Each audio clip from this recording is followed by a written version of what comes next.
Hello and thank you for joining us on The World Now. We begin in Africa, where Nigeria's Minister of Foreign Affairs has commended the reconciliatory steps taken by the military junta in Niger through the National Council for the Safeguard of Homeland by releasing the wife and son of the ousted elected President Mohamed Bazoum.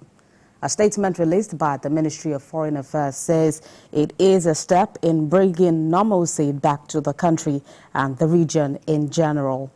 The minister also asked the junta to heed the call to release President Bazoum and allow him fly to a third country for further talks into lifting the sanctions to begin. Recall that the ECOWAS Authority of Heads of State and Government at its ordinary summit in December insisted on enforcing the sanctions against Niger until the detained president and his family are released.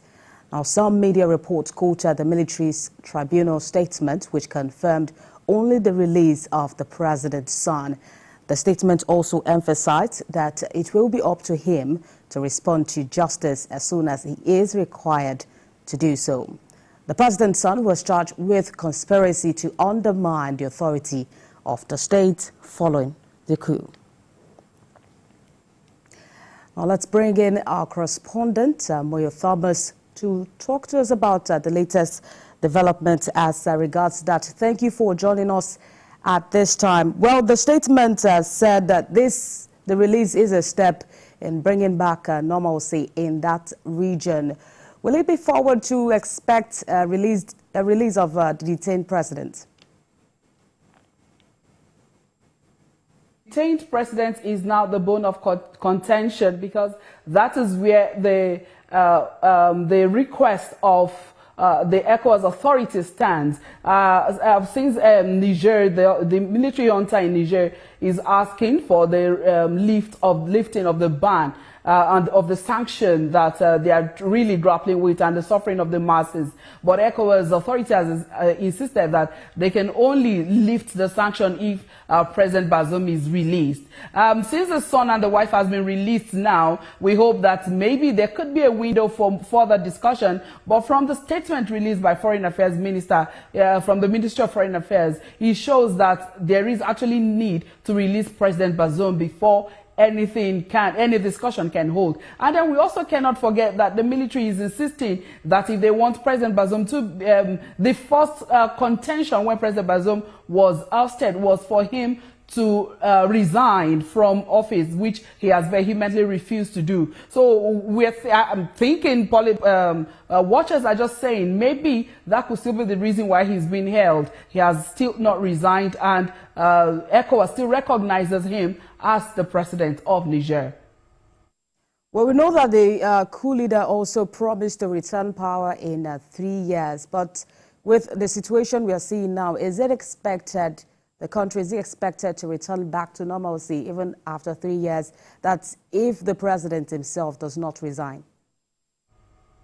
Yes, that's the proposal of the military junta to transition back to civilian authority in 3 years. But ECOWAS has rejected that proposal, saying that they cannot allow a 3-year window, which is too long a time. And they are actually not even offering or opening up any discussion until President Bazoum is released. So right now, the 3 years is just a proposal from the military, which ECOWAS authority of state and government are rejecting. They don't want a 3 years window. So the mediation is ongoing, and efforts or steps are taken by the military junta to see maybe a form of normalcy, as the statements by Foreign Affairs describe it, returns. But then we can't forget that the military issue or problem right now is not limited to just Niger. We have Mali and Burkina Faso, and they are the main Sahel region, including Nigeria, Chad.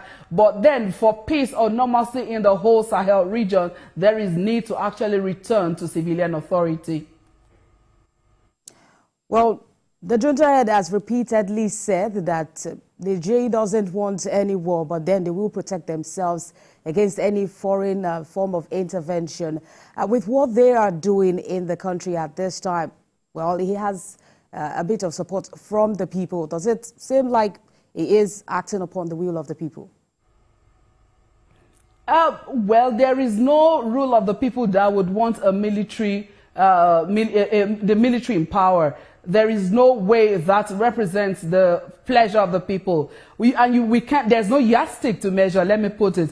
If it's a civilian rule, you know, people went to the polls and you saw how people decide to have the person. But in a military situation, is imposed. So there is no way we can say maybe the people want it. Whether the people like it or not, the fact that it is not the will of the people makes it all wrong. And that is what the whole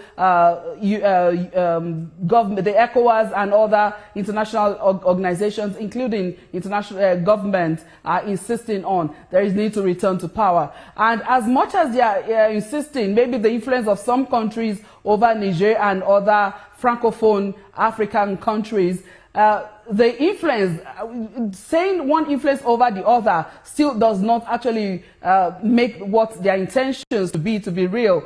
Because if you're removing a country and then you're bringing in another country that is also feared or also known to have tendencies to terrorize, then it is not the will of the people and it can never represent the will of the people.